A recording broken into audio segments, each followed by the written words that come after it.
Shalom, Bapak Ibu dan saudara-saudari yang terkasih. Jumpa lagi dalam Sikat Sabda Iman Katolik, Jumat Pekan Biasa ke-7, 25 Februari 2022. Bacaan dari Injil Markus bab 10 ayat 1 sampai 12. Marilah kita siapkan hati dan pikiran kita untuk mendengarkan sabda Tuhan. Semoga Tuhan beserta kita, sekarang dan selama-lamanya. Inilah Injil suci menurut Markus. Dimuliakanlah Tuhan.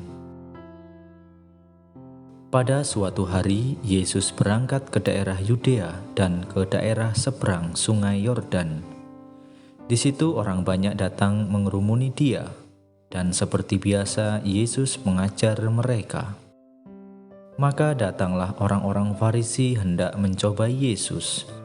Mereka bertanya, "Bolehkah seorang suami menceraikan istrinya?" Tetapi Yesus menjawab kepada mereka, "Apa perintah Musa kepadamu?" Mereka menjawab, "Musa memberi izin untuk menceraikan dengan membuat surat cerai." Lalu Yesus berkata kepada mereka, "Karena ketegaran hatimulah Musa menulis perintah untukmu. Sebab pada awal dunia Allah menjadikan mereka pria dan wanita. Karena itu pria meninggalkan ibu bapanya dan bersatu dengan istrinya. Keduanya lalu menjadi satu daging. Mereka bukan lagi dua melainkan satu. Karena itu apa yang dipersatukan Allah janganlah diceraikan manusia." Setelah mereka tiba di rumah, para murid bertanya pula tentang hal itu kepada Yesus. Lalu Yesus berkata kepada mereka, "Barang siapa menceraikan istrinya lalu kawin dengan wanita lain, ia hidup dalam perzinahan terhadap istrinya itu. Dan jika istri menceraikan suaminya lalu kawin dengan pria yang lain, ia berbuat zina." Demikianlah sabda Tuhan. Terpujilah Kristus. Bapak, Ibu, dan saudara-saudari yang terkasih, renungan hari ini akan dibawakan oleh Suster Putri Lingga Hakarem dari Banyuwangi. Selamat mendengarkan.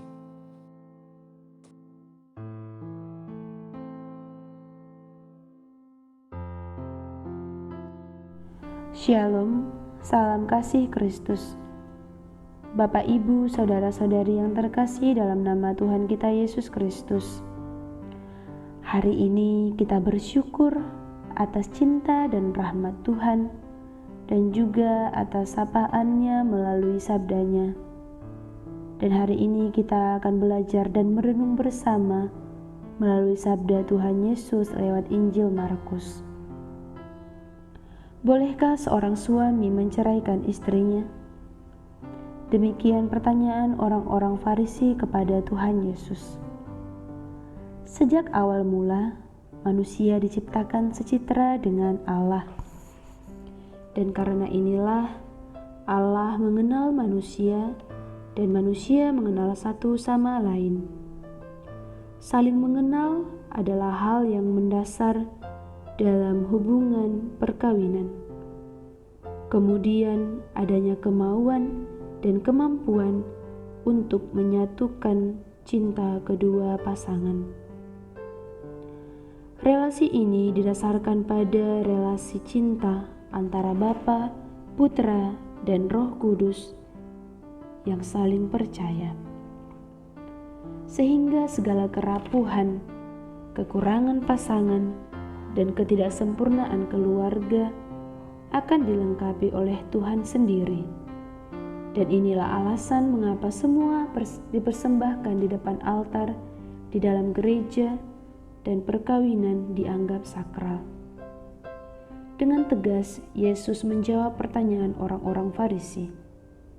Yesus mengatakan bahwa perkawinan tidak dapat diceraikan, sebab sejak semula Allah telah menghendakinya. Musa mengizinkan perceraian karena ketegaran hati mereka. Ketegaran hati inilah yang menyebabkan rusaknya ikatan sakral cinta kasih pria, wanita, dan Allah. Perceraian ternyata sudah terjadi sejak zaman dahulu, sejak zaman Yesus bahkan zaman Nabi Musa.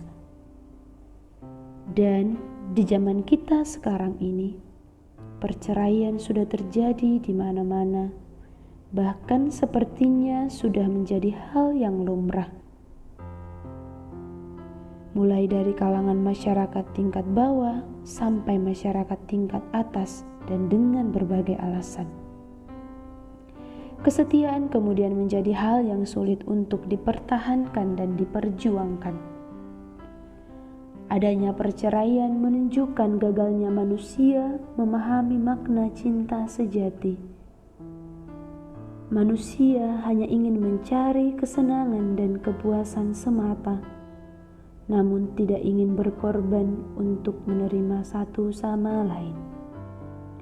Padahal ketika dua pribadi terikat dalam satu ikatan suci, yakni ikatan perkawinan, mereka telah berjanji satu sama lain untuk sehidup semati, setia dalam suka dan duka, untung dan malang.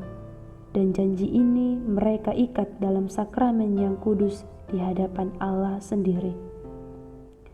Namun dengan mudahnya janji tersebut diingkari oleh pengkhianatan terhadap pasangannya akibat dari godaan dan cobaan-cobaan duniawi. Bahkan hal yang sangat memprihatinkan adalah ketika seseorang melakukan perceraian lebih dari 2 kali. Kita perlu bersyukur sebab dalam gereja Katolik tidak dibenarkan adanya perceraian.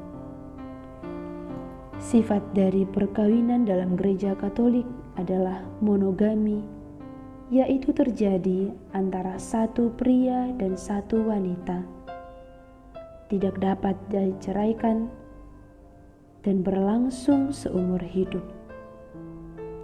Maka hanya mautlah yang dapat memisahkan mereka.